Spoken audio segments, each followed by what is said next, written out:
Episode 37 এর শুরুতে দেখানো হয় নামের পাস্ট। সে আলং এর সামনে দাঁড়িয়ে থাকে।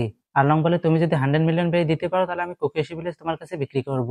নামি বলে, তুমি সত্যি বলছো তো? আলং বলে, আমি মরে যাবো তবু টাকা দিয়ে হওয়া চুক্তি ভাঙবো না। এরপর প্রেজেন্ট সিন দেখানো হয়। নেজুমি বলে, এখন থেকে ওই সম্পদগুলো গভর্নমেন্টের। নামি বলে, তুমি পায়েরদের সামনে ভয়ে দাঁড়াতে পারো না, তাই এখন এসেছো চোরের সম্পদ নেওয়ার জন্য?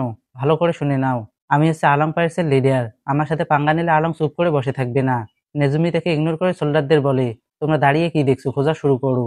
সোল্ডাররা খুঁজতে থাকে। নামি তার ফোল্ডিং স্টিক দিয়ে কয়েকজনকে ডাউন করে দেয়।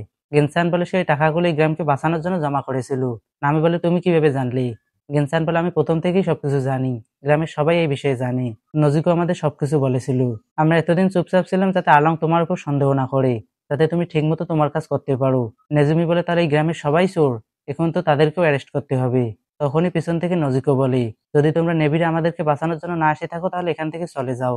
নেজুমি তাকে ইগনোর করে সোল্ডারদের বলে, আমরা 100 মিলিয়ন বেরি খুঁজছি, কোনো 2-1 টাকার কয়েন না। তাড়াতাড়ি খুঁজে বের করো। গেনসান বলে, তুমি কিভাবে জানলে যে এখানে অতগুলো টাকা রয়েছে?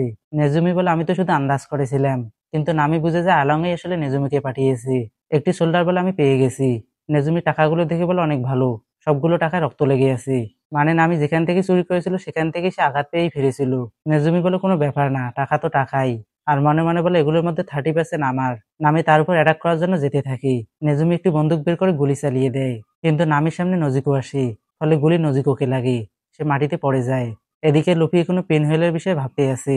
লুফি বলে, ওটা তো অনেক কুল ছিল, আমি একটা ভালো মুভের আইডিয়া পেয়েছি। তার সামনে লোকজন নজিকোকে নিয়ে টানাটানি করতে থাকি। লুফি এসে বলে, ওই নামি, কি খবর, কোনো সাহায্য টাহায্য লাগবে নাকি?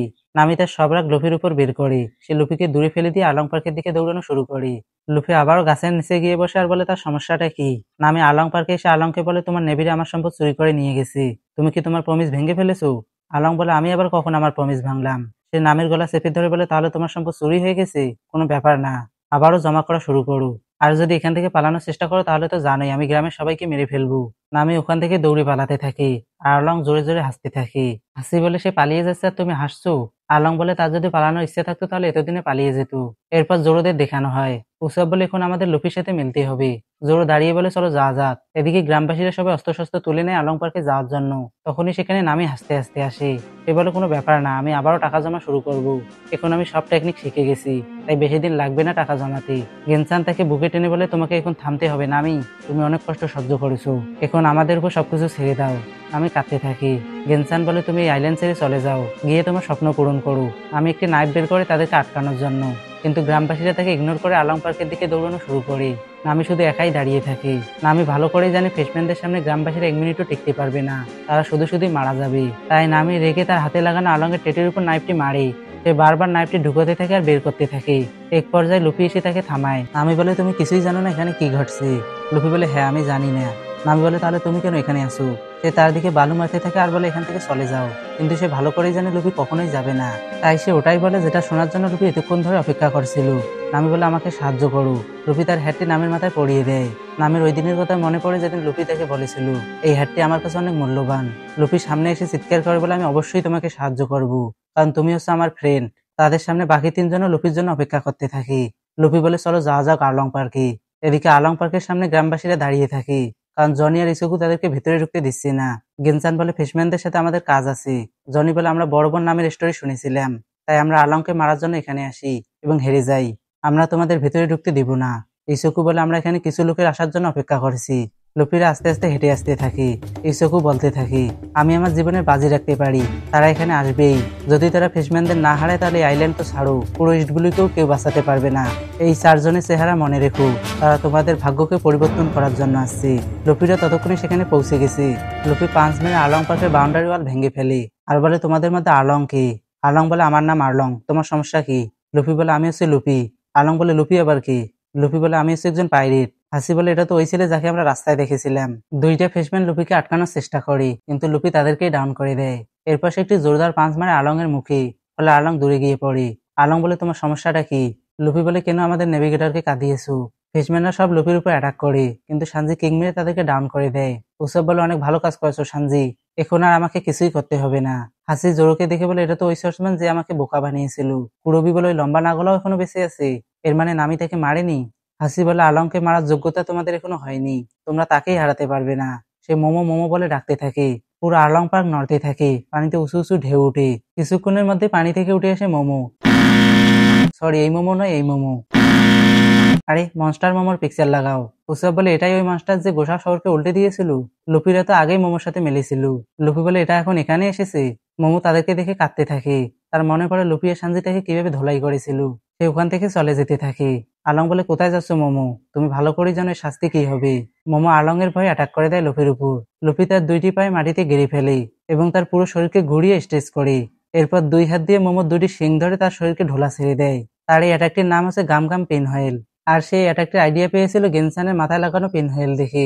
লুফি তাকে পিনহয়েলের মতো ঘুরিয়ে দূরে ছুড়ে মারে। আলং বলে তাহলে তোমার কাছে ডেভিল ফুডের শক্তি আছে। উসব আর সানজি লুফির মাথা খাওয়া শুরু করে। উসব বলে তুমি কি আমাদেরকেও মারতে চাও নাকি। রবি বলে মনে হচ্ছে এখন আমাদেরকেই লড়াই করতে হবে। সো বলে তাদেরকে শিখিয়ে দিতে হবে যে তাদের আর আমাদের প্রজাতির মধ্যে পার্থক্য কোথায়। জোরো বলে মেইন পার্টি এখন দেখা দিচ্ছি। লুফি বলে গাইস আমি অনেক সমস্যায় পড়েছি। কিন্তু জোরো আর সানজি তার কথায় মনোযোগ দেয় না। জোরো বলে অক্টোপাস কিছু একটা করতে চলেছি। সানজি বলে অক্টোপাস কেটে লবণ দিয়ে ভাজলে অনেক মজাদার হয়। হাসি ইংজেড নামক অ্যাটাক করে। তার মুখ থেকে কালি বেরিয়ে আসে।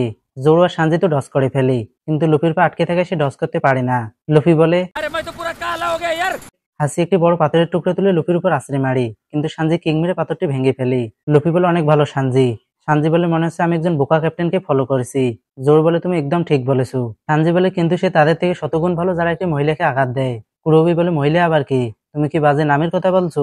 সানজি বলে বাজে কাকে বলছিস বাস্টার্ড, আরেকবার বললে তোর মুখ ভেঙে ফেলবো। উৎসব লুফিকে ধরে টানতে থাকে। এতে শুধু লুফির শরীরে স্টেজ হতে থাকে। লুফি নাকে আঙ্গুল ঢুকিয়ে উৎসবকে বলে আমার পা ছড়াও আগে। হাসি আরো একটি পাথর তুলে লুফির উপর মারার জন্য, কিন্তু জোরো তাকে আটকায়। হাসি জোরোর উপর একটি পাথর মারে, কিন্তু জোরো ডস করে ফেলে। জোরো বলে সিচুয়েশন এখন বদলে গেছে, এখন তোমরা জিতবে না বরং আমরাই তোমাদেরকে ধ্বংস করব। উৎসব বলে ভালো করেছো জোরো, অক্টোপাসকে তুমি সামলাও। তখনই তার হাত থেকে লুফি ফসকে যায়। লুফি গিয়ে সোয়ের সাথে ধাক্কা খায়, ফলে সো দূরে গিয়ে পড়ে এবং লুফি আগের জায়গায় এসে দাঁড়িয়ে থাকে। সো উঠে বলে মনে হচ্ছে আগে তোমাকেই মারতে হবে লম্বা না গলা। উৎসব ভয়ে দৌড়ানো শুরু করে। সো তার পেছনে দৌড় মারে। সেই দেখে গ্রামবাসীরা সবাই অস্ত্রশস্ত্র নিয়ে দাঁড়িয়ে আছে। সো বলে তোমরা কি বিদ্রোহ করার জন্য এখানে এসেছো। তখনই উসাব তার এক্সপ্লোডিং স্টার সোর উপর মারে, ফলে তার শরীরে আগুন লেগে যায়। উসাব দূরে দাঁড়িয়ে বলে তুমি আমার সাথে লড়াই করছো। তার আবারও দৌড়ানো শুরু করি। সো বলে ফিরে আসো লম্বা না গলা। উসাব বলে তাহলে তুমি হচ্ছো বড় মুগলা। এদিকে আলং দাঁড়িয়ে বলে আমি এসব কিছু দেখতে দেখতে ক্লান্ত হয়ে গেছি, এখন আমি একটি মজাদার গেম খেলবো। হাসি বলে আমরা এখানে লড়াই করছি আর তুমি গেম খেলার কথা বলছো। লুফি পাঁচ মারে, কিন্তু আলং তার হাত ধরে ফেলে। সে তার অপর হাত মেঝেতে ঢুকে মেঝে সহ লুফিকে উপরে তুলি। আলং বলে যারা ডেভিল ফুড খায় তারা সমুদ্রে কিছুই করতে পারে না। জোরো বলে সে তাকে সমুদ্রে ছুঁড়ে ফেলতে চাচ্ছে। লুফি তার আরেকটি হাত দিয়ে পিস্টল চালায়, কিন্তু আলং তার হাত কামড়ে ধরে। আলং এর দাঁত লুফির রাবারের হাতেও ঢুকে যায়। লুফি ব্যথায় চিৎকার দিয়ে ওঠে। উপায় না দেখে লুফিও আলং এর হাতে কামড় বসায়। আলং তাকে দূরে সমুদ্রে ফেলে দেয়। ডেভিল ফুড খাওয়ার কারণে এবং পায়ে একটি পাথর লেগে থাকার কারণে সে নিচে তলিয়ে যায়। সানজি লুফিকে বাঁচানোর জন্য দৌড় মারে, কিন্তু জোরো তাকে থামায়। এখানে আমরা জোরোর ব্যাডল আইকিউ দেখতে পাই। জোরো বলে তারা এটাই চাচ্ছে যাতে আমরা পানিতে নামি, তারা হচ্ছে ফিশম্যান, পানিতে তাদের অ্যাডভান্টেজ রয়েছে। এখন শুধু একটি উপায় আছে লুফিকে বাঁচানোর, যত তাড়াতাড়ি সম্ভব তাদেরকে হারাতে হবে, এরপর পানিতে নেমে লুফিকে বাঁচাতে হবে। আলং হাসতে হাসতে বলে দেখি সে কতক্ষণ শ্বাস নিয়ে থাকতে পারি। জোরো বলে তুমি মাছের মতোটিকে সামলাও, আর সানজি বলে তুমি অক্টোপাসকে কাটা শুরু করো। তাদের সামনে দাঁড়িয়ে থেকে হাসি আর কুরবি। এদিকে আস্তে আস্তে লুফির শ্বাস ফুরাতে থাকে।